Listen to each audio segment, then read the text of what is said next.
Hello मित्रों, आज આપણે બનાવીશું ઘઉંના પોંકની ભેળ। તો આપણે આ પોંક છે અને બાફવા મૂકી દેવું, 4 વિસલ મારશું ત્યાં પર પોંક બફાઈ જાય, પછી આપણે એની સાડ બનાવીશું। હવે આપણે બધું આ કાચું કટિંગ કરી લીધું છે। એક કાંદો, એક કાકડી, ટમેટા એટલા ધાણા અને એક લીલું મરચું કટિંગ કર્યું છે।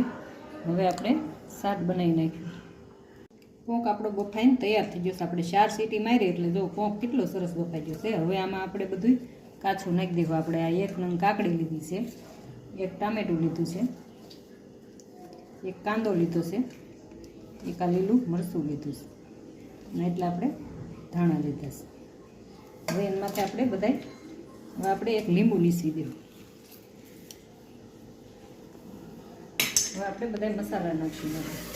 આપણે આ ચાટ મસાલો અડધી ચમચી નાખ્યો છે, અડધી ચમચી લાલ મરચું પાવડર। તમને લીલું મરચું ન પસંદ હોય તો લાલ મરચું જ ખાલી નાખવાનું।